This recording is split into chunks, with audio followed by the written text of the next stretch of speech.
in case it's covered, just put it like that. Okay. Hello. Hi. We're waiting to drink. Okay. Hi. Oh. Yeah. Like, Alright. the camera's not there. I know, Great, I know yeah. that's easier said than done. How are you today? I'm good. Stressful getting over here, to be fair, from Brixton. I don't know why, mad. But long, slow traffic. You drive here? No, I got a taxi.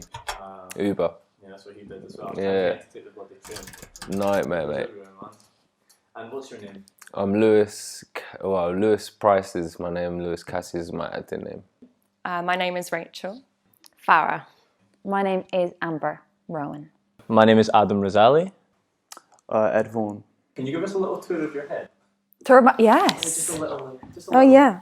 Here we are. You know what people always say? You have a great shaped head, and some people get really offended by that. As in, like, oh, well, if I didn't, would I be fucked then? But it's like, well, no, I'll take it. I'll take that I have a nice shaped head. This is it. A little tour. This is the back. This is the top. So, am I in frame? Yeah. Right. So we've got all the bald spots around here. I kind of look like a globe. Yeah. Yeah.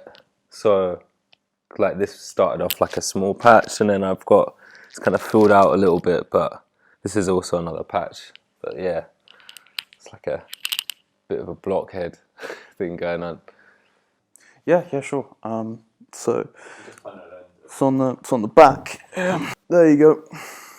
There it is, and then under I've got a bit there, and then I've got a really sort of cute one on the front here that actually got some regrowth on it. But yeah, it's a little. Isn't that adorable? Yeah, I know. Yeah. Also, another thing, I feel like all people. Do you have this as well? At the back of the head here, see, I have this little like. I don't know if everyone has it and you just can't see it, or only people with alopecia have it, because for years I thought it was a chemical burn, because I don't know about you, when you were losing your hair, the doctor told me to put like steroid cream and steroid ointment, and it was like really, really, really, really heavy stuff. So then I was convinced that one of the main patches of the back of my head was there, and I was like lathering on the steroid cream, that I thought that was like a chemical burn. But then literally through starting hair free, so many other women and men was like, oh my God, I have the same thing as well, and it's a birthmark. So again, I don't know if it's just alopecia people who have it, or perhaps you would have it, but you just wouldn't know. So weird. So what is alopecia? So alopecia is a autoimmune condition. It basically just means that my body rejects my hairs. Basically, your body attacks a particular protein in the bed of your hair follicle, and so when the hair tries to grow through, it's all kind of damaged and ends up falling out and leads to hair loss. Now, I'm no scientist yet, but alopecia is an autoimmune condition that is caused by an overactive immune system, and I think it thinks your hair follicles are germs, so it attacks your hair. I think it's something like that. Okay, sorted. What does alopecia mean to you as a person? That is a good question. What does it mean to me? It was a big part of my life where it changed the way that I felt about myself. I think it's a challenge. I think every single person is presented with challenges in their life, and I just think it so happens that I've been presented with a challenge for physical appearance. And I think before it happened to me, physical appearance was such an important aspect of my life, and I really think that broke it down and helped me to build up confidence in a different manner. It's kind of my life now. Like it's taken over like such a big chunk of my life. Like from 8 till now, it's been non-stop. Like most of my thoughts were consumed by until recently. Like I've been so much more open about it, but I used to just hide it like all the time, and it was very draining. So it's a monumental part of who I am. Awareness. That's what I'd say for myself. It's awareness. Oh God, I guess it's just a word that has been close to me for 13 years. Sometimes I remember it's a word that I didn't like saying. And even now, sometimes when I'm having a bad day, it kind of feels like sometimes it doesn't, I don't know. It's a word that has so many meanings, and depending what day you catch me on, it means different things. In terms of what it is to me, it's just this sort of thing that I've seen as kind of a ceiling, I guess, in a way, for me to sort of, or just like an obstacle, which at points I see, and then at other points I see is just something that doesn't mean a lot. I'm constantly changing my opinion on whether it's a huge deal for me or whether I'm just not thinking about it. I'm never that kind of person to have a problem or go to the doctor or anything like that. So it's probably the first time I was a bit like, oh shit, like what's going on? It's just part of me now. Like, people ask me all the time, like, what would you do if your hair came back? Would you want your hair to grow back? And a lot of the time now, I'm just like, it is part of me now. Like, being bald is how I see myself now. So I never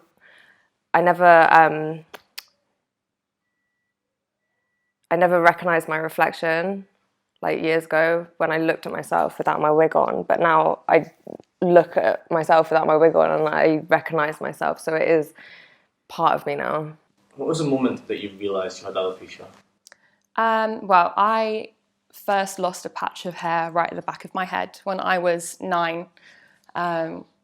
But I was just told that it was stress, because 9-year-olds get really stressed all the time. But then it came back again when I was 14. And I knew that it was alopecia by that point.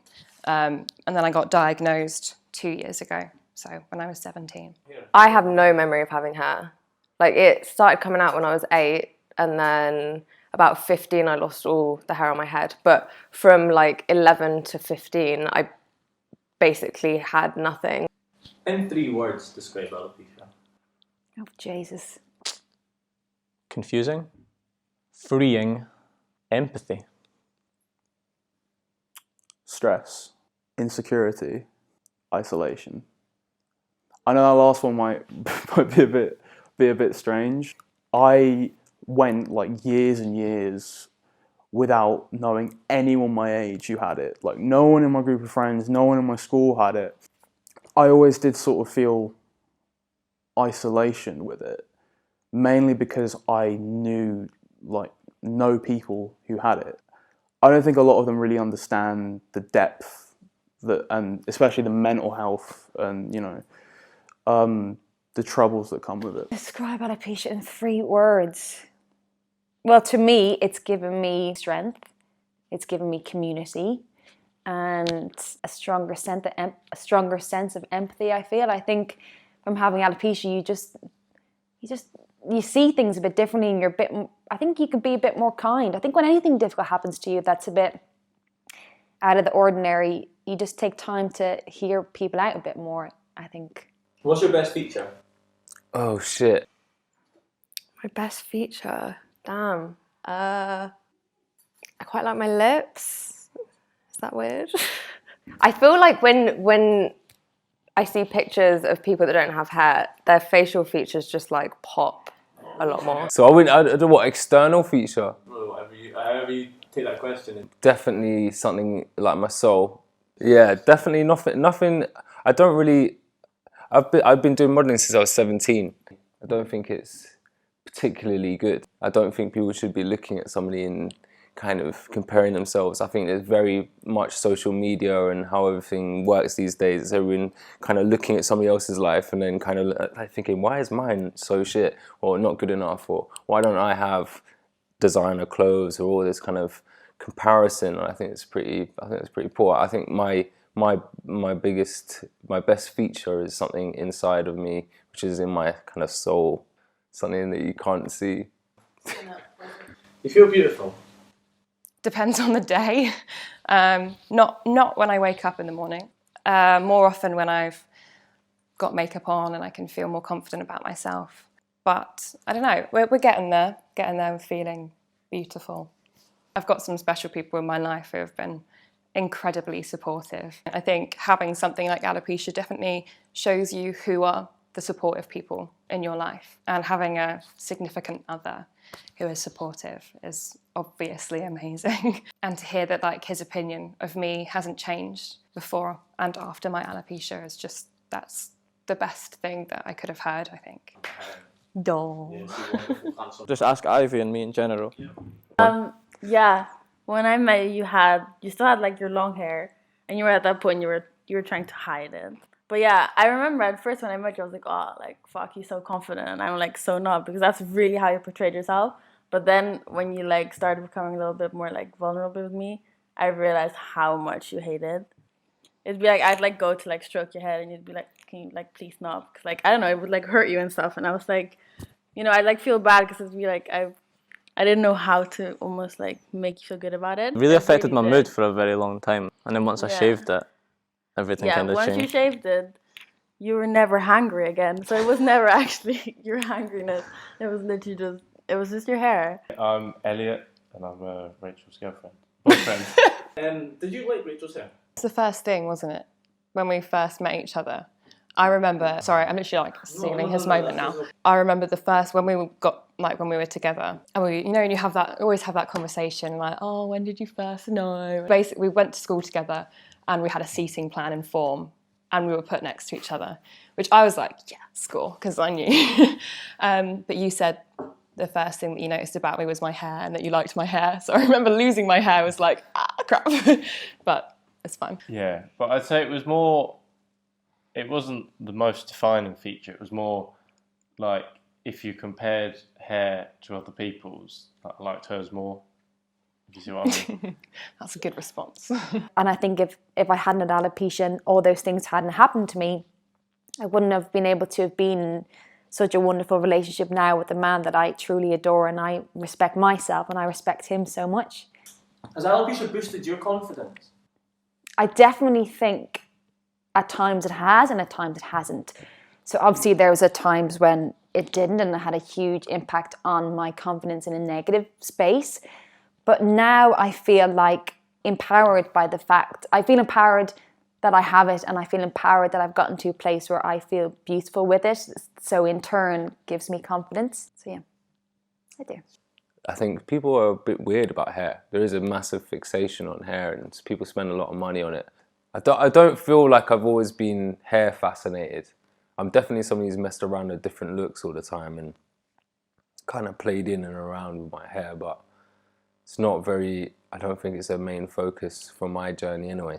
What pushes me to do what I'm doing is, like you said earlier, like I want to be the person that I wanted my younger self to look up to. I know that if when I was younger there was someone that like me that was doing all that I'm doing and was like confident and okay with it and was like proving that having alopecia, not having hair doesn't make you less or, you know, less of a person or ugly or whatever. I want to be the person that my younger self needed.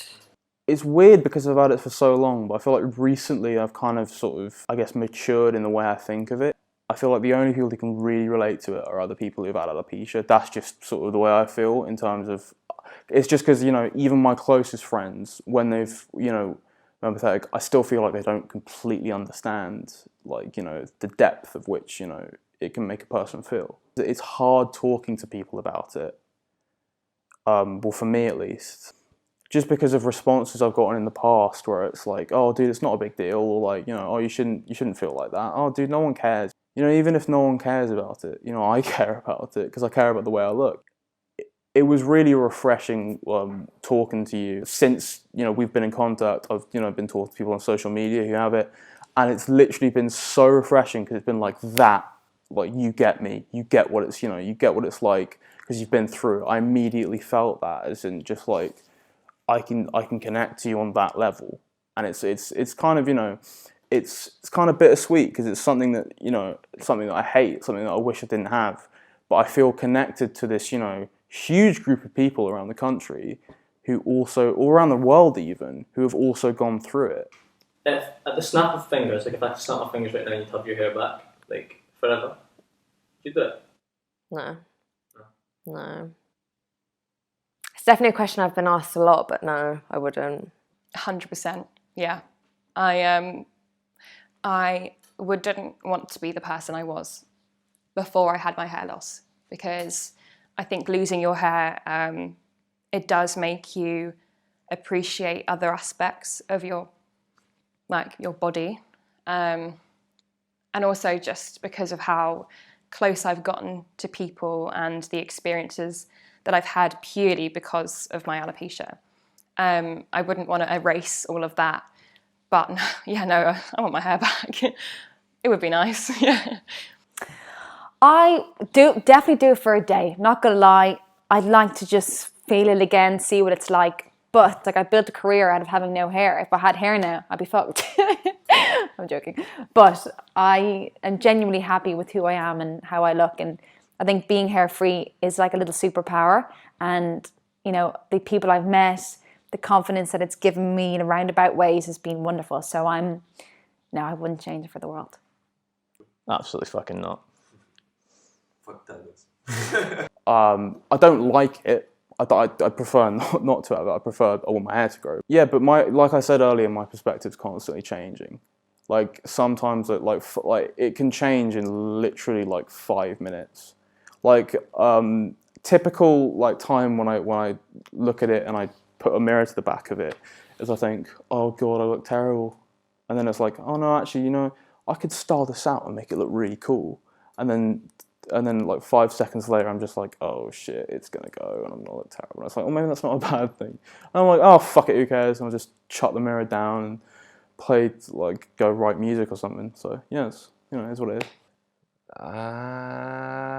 I wouldn't be fussed. I wouldn't tell you to. I wouldn't ask for that.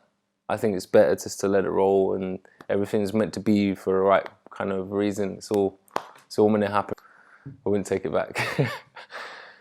Okay. Nice one. Let's take some shots now, man. That was fucking sick.